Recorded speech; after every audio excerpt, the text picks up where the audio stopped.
I am the founder of Spicebox and Ferm.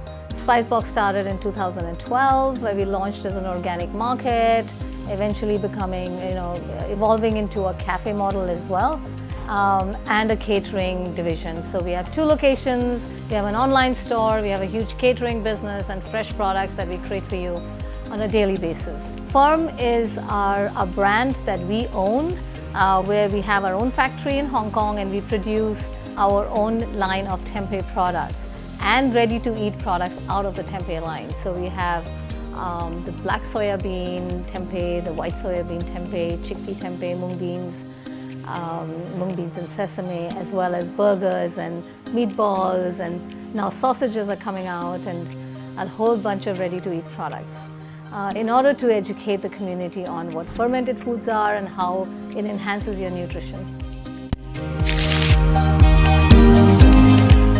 Well, Spicebox always wanted to add, protein, since we are a vegan vegetarian store and business. We just could not find the right ingredient, the right product, because there's a lot of vegan products out there, vegan protein products, which were probably good for people who wanted to get off meat. However, it just didn't seem to be really healthy. And they seem to be highly processed, they seem to be, with a lot of additives in it.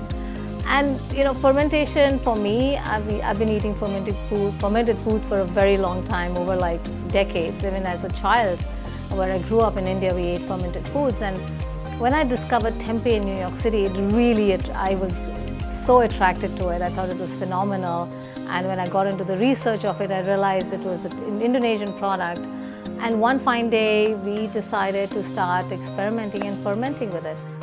And thanks to you, HakkōBako, we are able to now use a complete incubating chamber that we can now ferment in a controlled manner, instead of relying on different temperature levels and adjusting to that. We have something that we can control. So it's great. Thank you so much for giving us that. Yeah, we're making kofte. It's a kebab that we make. And we started using, chana dal. Yeah. We actually make yellow split peas, and we make tempeh out of that to make a little kofte and even seek kebabs. Those are for food service and for chefs who require different kinds of products. So we use mung bean with sesame, which is another nutritious product. We have chickpeas, we have black soya. These are all organic and GMO, by the way. And the reason we did it is so that we can actually diversify the products we use, instead of relying only on soya beans. Because soya beans is actually, yes, in the vegan world, soya bean is the highest level of protein, right? But we have other beans too, which are equally, if not at the same level, or a little less, a little more than soya beans. So why don't we use other beans? So it's all about bean protein and enhancing it by fermenting them. That's a really good question. It was first we wanted to obviously create retail packs in the blocks as well as the ready-to-eat. So we started with all our 4 blocks in the regular 200-gram packs for the consumer, direct, B2C. We also started packaging our burger patties and our meatballs and our mince.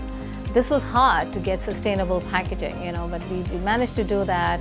And then we also have a food service line, which is just for the chefs, where we obviously give them larger packs, food service packs, for them to use in their kitchens, either in the bigger blocks, or which they create and innovate wonderful dishes out of. We've got some amazing chefs working on our tempeh and creating amazing things out of it, amazing dishes. And so that's one line, and the other line is there's a B2C line, and there's a B2B line for the chefs. So if anyone's interested, like there are some chefs just buying a burger patties in bulk so that they can use it in their menu. The most interesting one was the local Chinese restaurants, and we've got a couple of them who've actually taken on our products, and that for me was good, because with expat chefs, with other chefs who are very knowledgeable about tempeh, it was easier to work with them. But with the Chinese local chefs, for them to accept this product was huge.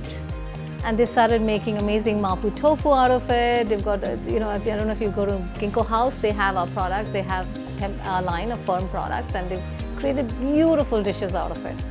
So for me, that is the that is the biggest, that's a good win, because we want to kind of reach out to the local people and educate them on this product, because they're very used to eating vegetarian alternatives, right? I mean, the Chinese population has always been using vegetarian alternatives, so why don't we have this, which is a more nutritious and a healthy product, and a healthier product than what they were using in the past. Well, the feedback has been that it's really good, except that we have to freeze them, and then we have to teach them that in order to prepare a block, you need to first steam or boil them, and then cut them up, pan fry them, and then treat it like you treat tofu. This is the one thing I tell customers: treat it like you treat tofu. After you steam, boil, cut into cubes, and pan fry. What we notice, a lot of people want to know how to make dishes out of them. That's why the ready-to-eat line comes in play. The burger patties are easier, mince is easy, and the meatballs are easy. So now we're coming up with our sausages. Hopefully that would be some, and even the koftes. Oh, and we've also created gnocchi. So gnocchi is great. You just boil them like you boil the gnocchi, and you have your sauces, whatever, easy. So we're trying to make it easier for the consumer to absorb tempeh into their lifestyle. Well, before HakkōBako, we were trying to do it our own way, and we explored different avenues. One was you take a whole big room, you light it up with lamps. There's a lot of electricity that's being used for that, and then you kind of create your own sort of an incubating chamber. That's been the traditional way of doing things. But we realized that we needed something which was more controlled. It's a controlled temperature. It's also not exploiting. It's not challenging the environment so much, and has a temperature control chamber, which is what we were looking for when we met you.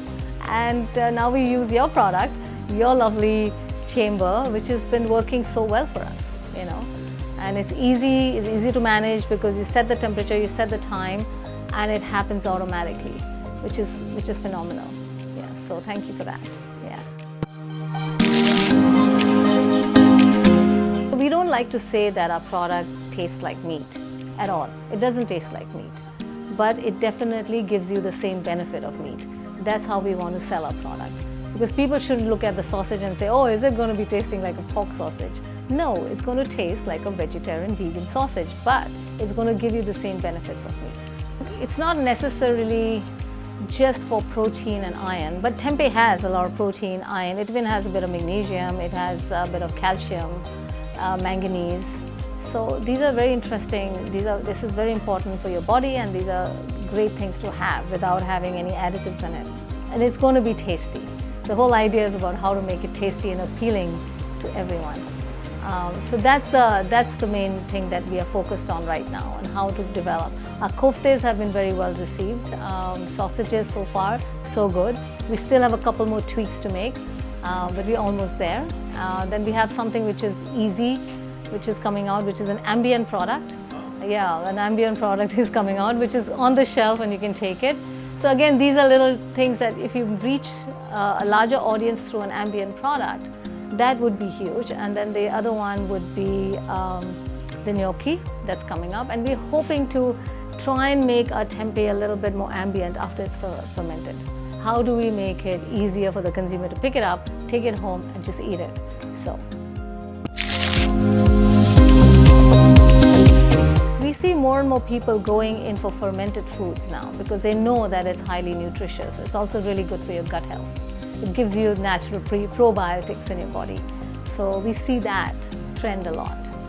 And I feel there's, at one time it would have been very difficult to convince a customer to just eat something fermented or try something new. I feel there's more awareness of trying new things. And that's huge to see in Hong Kong. Gluten-free is still on. In fact, all our tempeh products are gluten-free, most of it. We try our best. Our entire bakery here in Spicebox is also gluten-free.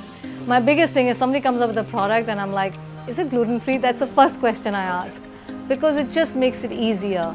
Me, I can eat gluten, but I can also eat gluten-free. But a gluten-free person can only eat gluten-free. So we kind of want to make it more versatile for gluten-free people. So that's still there. I don't think it's going away so soon. Yeah.